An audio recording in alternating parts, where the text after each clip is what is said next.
This is Nick Offerman, and I'm in KAZU's Greenroom.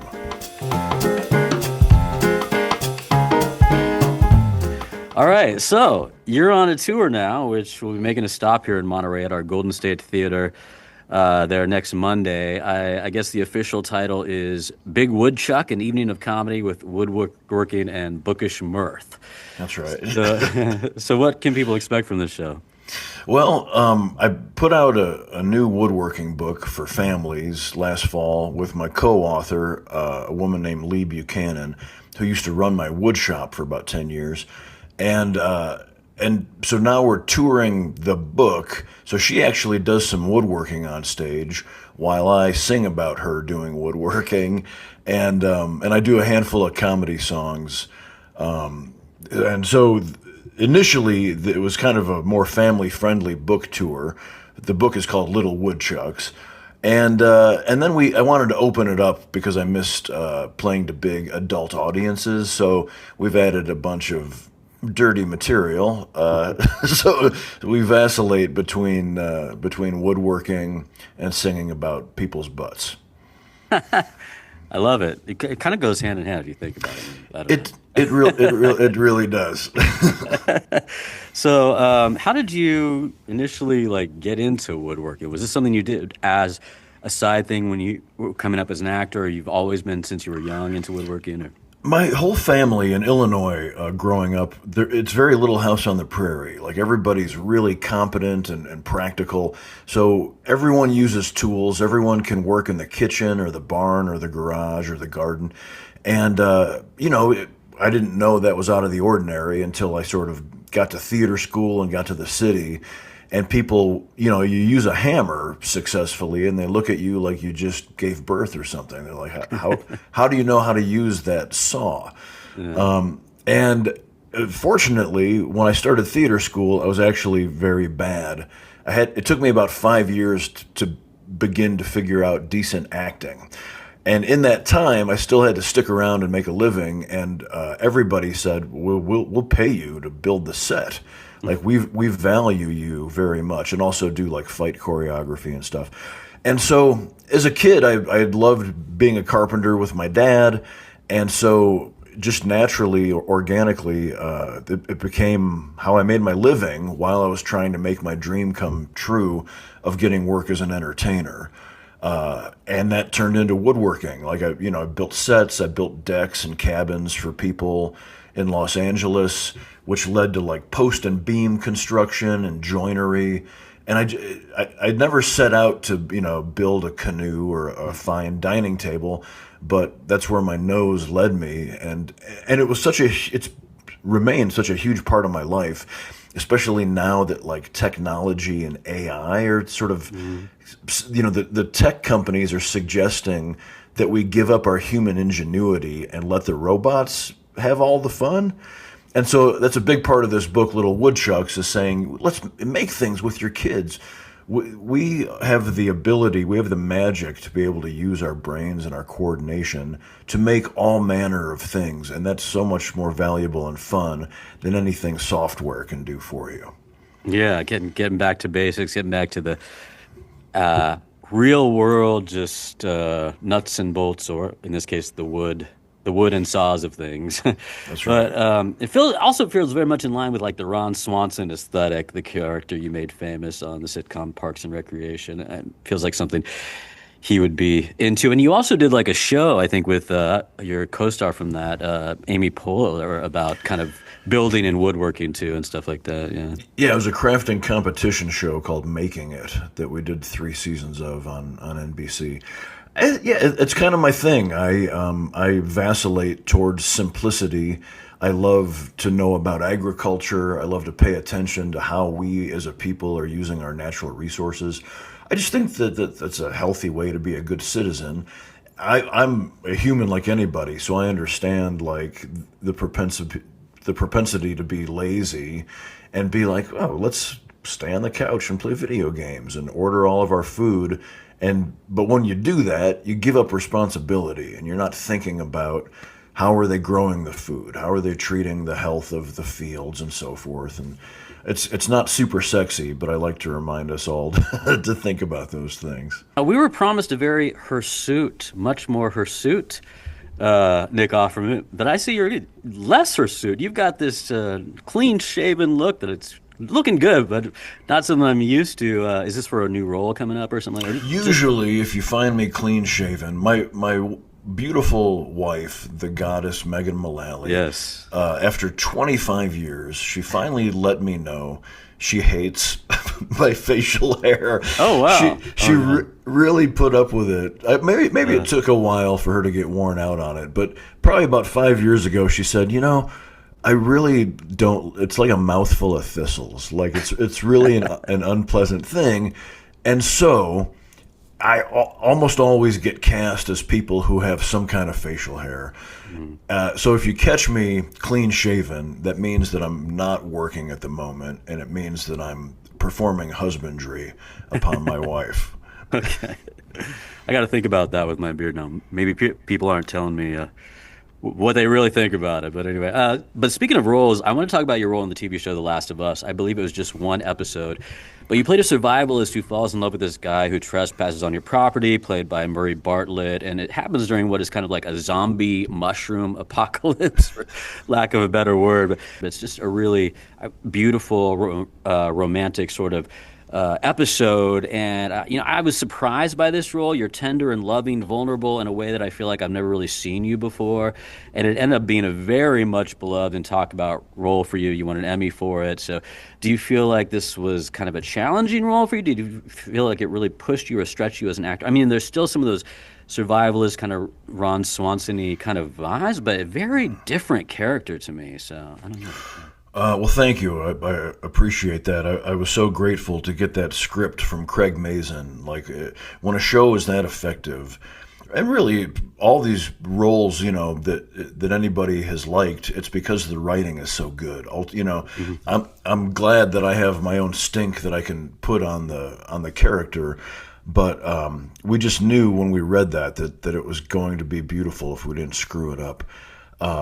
And that is, I have a new show coming out on Apple April 15th called Margot's Got Money Troubles.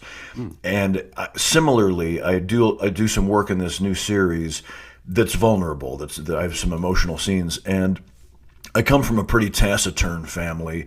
We were taught to repress our emotions, and like take your pain and like use your stamina and get through it.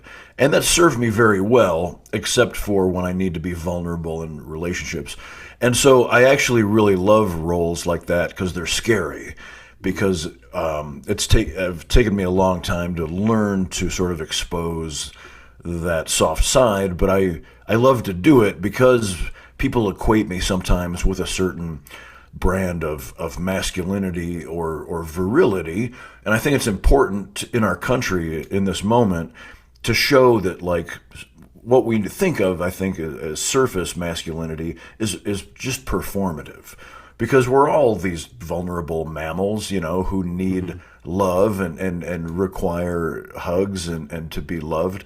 And to sort of do the tough guy masculine thing, you quickly learn that that's just a show. Like, the more you like wear a mask and beat up innocent people, the more you're probably saying I'm a crybaby who just needs a hug. And so I'm glad to be on the positive side of that, and letting people know, it's okay to cry. It's that simple.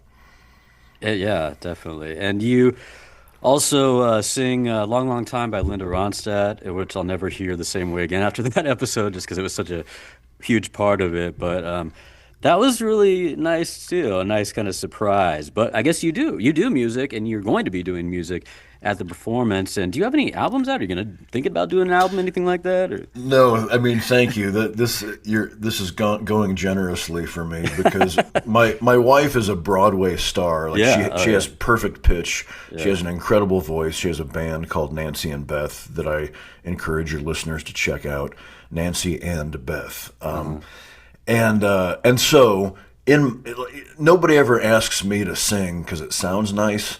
And I'm okay with that. And I love playing music. I in the show, I play guitar and I play a ukulele that I made. and so it's all of a piece, you know. Yeah. One of the things you can make with your hands is an instrument, and then you can make music on that instrument. But I find that, you know, as long as I'm making people laugh or making them, like, there was a point to the narrative in The Last of Us. You know, nobody, if you just heard that on the radio, you'd be like, what is this medium guy? Like, Yeah. I give this a B minus. Yeah. But when I'm achieving an effect, then people don't seem to mind my lack of musicianship. And I do love writing funny songs, just dumb A-B rhymes, and they really seem to work. People really laugh at my songs. So I'm looking forward to trying some of those out around the Bay. Yeah, yeah, we're looking forward to it. And the whole like it all comes full circle together connection with the you made the ukulele out of wood and now you're playing it live in front of us. So you were also in the series Death by Lightning recently, which is pretty cool about the assassination of President James Garfield. You play that seems like a really fun, wild character, this hard-partying Vice President Chester Arthur. Was that a lot of fun to do? Or? It was an absolute gas. I mean, Mike Makowski, who adapted that from Candace Millard's excellent book, Destiny of the Republic. Makowski is a wonderkind. I think he's 34, which all of us in the business, if you can like make a show that good, that young, we immediately despise you.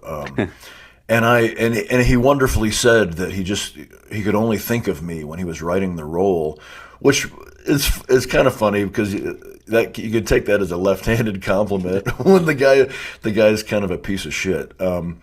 But I was going to say piece of work, but yeah, a real piece of work. That's right. And but it was everything about it. We shot it in Budapest. It was the producers of the Game of Thrones, and mainly Matt Ross, who directed it, and the cast: Matthew McFadden, Michael Shannon, Betty Gilpin, Shea Wiggum. Like it was like a little theater troupe, like transplanted in the most exquisite costumes and art direction, and our cinematographer, like everything about it was just a dream. And yeah, getting to play that crazy wild man who had a wonderful arc because he ends up through some misfortune becoming president unexpectedly, and he actually gets to pull himself up by his own bootstraps and actually become a decent guy by the end.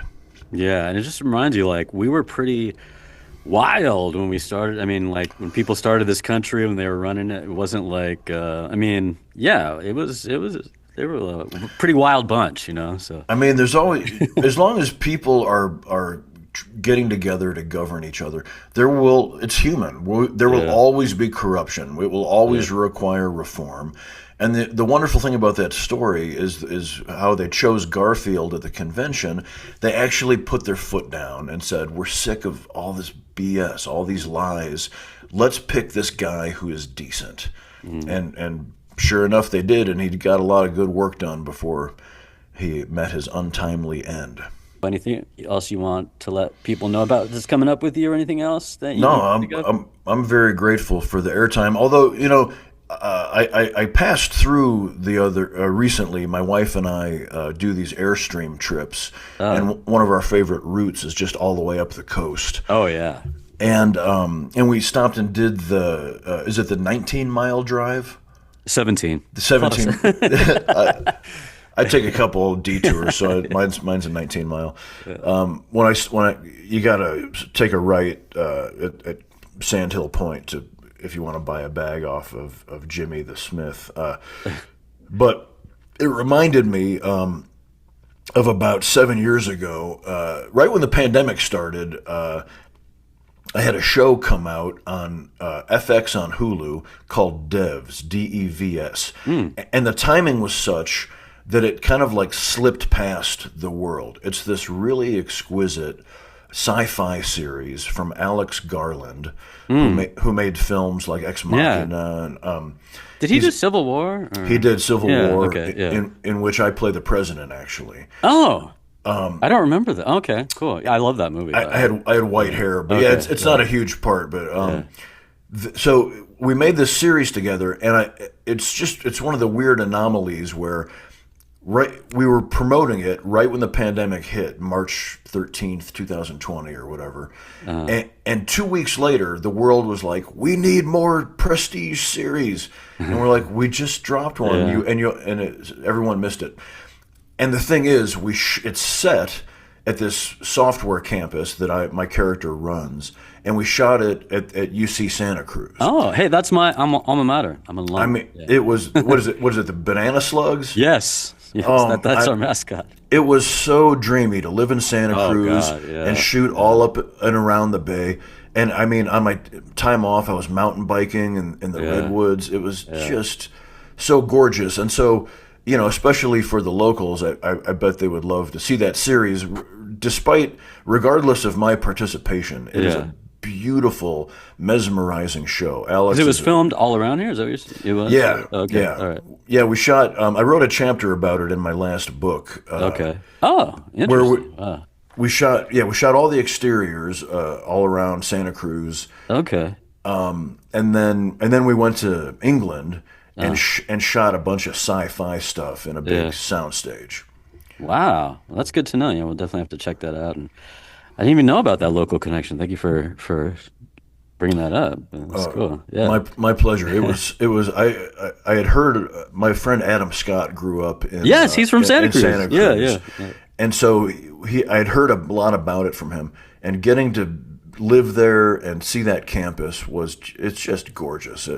There's something about that part of the coast that, it's not on the way to anything. It's sort of it's in the middle, kind of. And I love that about it. So it's not in the traffic, and it allows it to sort of maintain its own mystique and magic, which is pretty beautiful.